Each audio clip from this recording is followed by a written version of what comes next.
After recently reviewing the updated 2023 Chevrolet Bolt EV, I came away astonished at the tremendous value it offered, with base prices starting at just a mere 26 grand.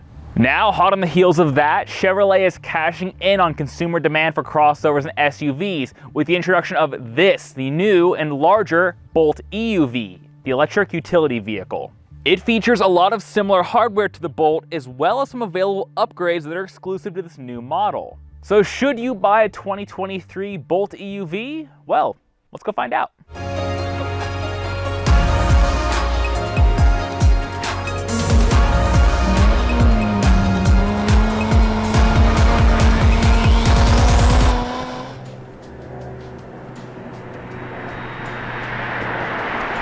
So what distinguishes the Bolt from the Bolt EUV? Well, as the name implies, this is a utility vehicle, more of a small crossover as such, based on the Bolt platform. Though at a glance you can be forgiven for confusing the two because for some reason Chevrolet did not see fit to change the styling between the two at all. The Bolt EUV debuted for the 2022 model year and actually received the same styling the Bolt got updated to for 2022. Whether you love it or whether you hate it, it's up to you. It's a more mature look, but it's the only one the Bolt EUV's ever had. That said, there are a few subtle cues outside to let you know this is an EUV, not a regular Bolt EV, like a more pronounced rear spoiler and of course some badges. But it's really once you sit inside that you notice the difference. Because the EUV is a few tenths of an inch wider and a few tenths of an inch taller, you do a bit more hip and knee room here up front. But thanks to a 6-inch longer length, over 3 of that being within the wheelbase, it means the cabin is much more spacious than the regular EV. The back seat in particular has several inches more legroom. And so while at 6'1", I do fit in the back of a Bolt EV, I fit comfortably in the back of the EUV. And the nice thing is there's no real trade-off in terms of storage either, because trunk space is basically identical. I like that Chevrolet has focused on maximizing the space inside where you're going to use it with this EUV.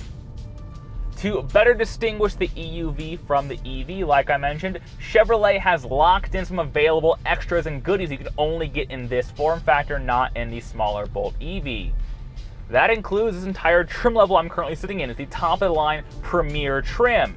I mentioned in my Bolt EV review, I'm kind of bummed it's only a black-on-black interior. The Premier has the option of this off-white light gray against darker gray interior that certainly lightens up this space and feels more premium, along with more leather inserts, like on the door cards here and on the dash. One of my complaints with the Bolt was that the interior felt a bit plasticky around the edges, and sure, this is not like a full-on Mercedes-Benz or anything, but it does feel nicer in this Premier trim. One comment I got quite a lot on the Bolt EV review was that you can't get a sunroof in the Bolt EV, and that's true. It is only in this Premier trim of the EUV, and it's a large pano roof. So if that's a deal breaker for you, that might be something to look into. Oh, hi there. It's your boy, just checking in. Are you enjoying the video so far? Well, of course you are. That's because this is some grade A primo content we're talking about. So go ahead and show your support by hitting the like and subscribe buttons. It's free and it helps the channel. All right, back to the video. Beyond that, the Bolt EUV has most of the same hardware you'd find in a Bolt EV. Under the hood, or I should say more explicitly under the skin, we have a 65 kilowatt-hour battery pack which sends power to the front wheels via a single motor that's good for 200 horsepower and 266 pound-feet of torque. Yes, the EUV, despite its utility name, is front-wheel drive only. There is no dual-motor all-wheel drive setup available, at least for now.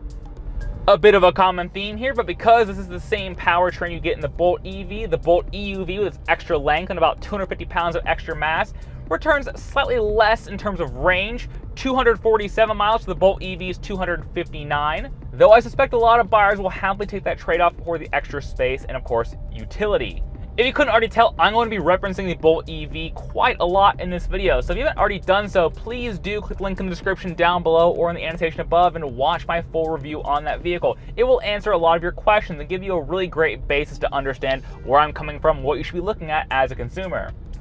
One area where the EUV does distinguish itself from its little sibling is definitely the ride and handling. This does still ride and handle, well, like a car because of that Bolt EV background.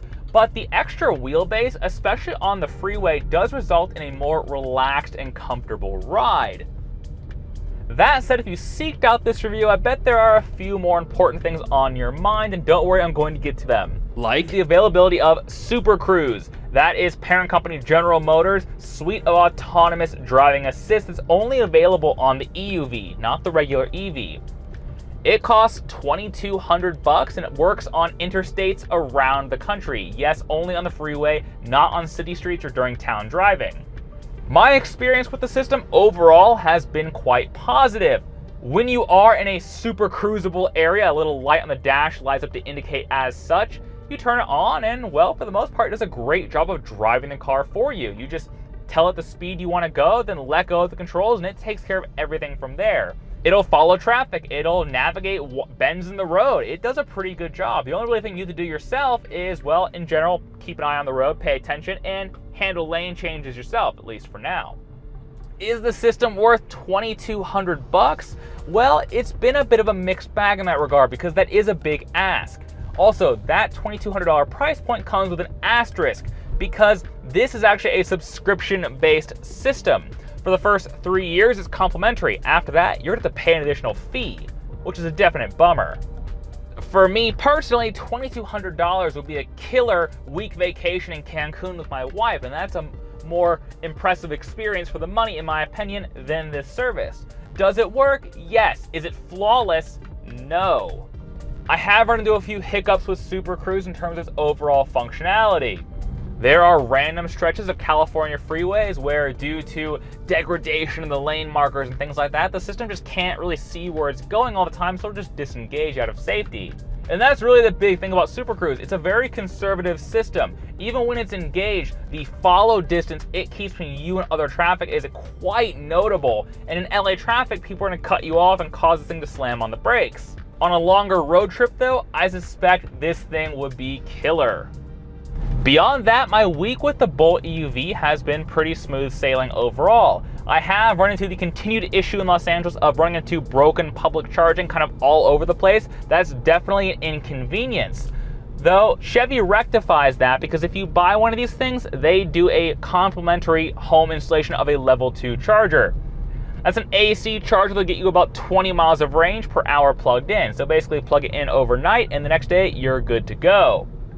The Bolt also supports DC fast charging, though it is not on the same 800-volt electrical architecture that General Motors' newer products with the Ultium battery pack, or indeed some other like Hyundai Kia vehicles. It's not on that system, so it can't support super fast rapid charging.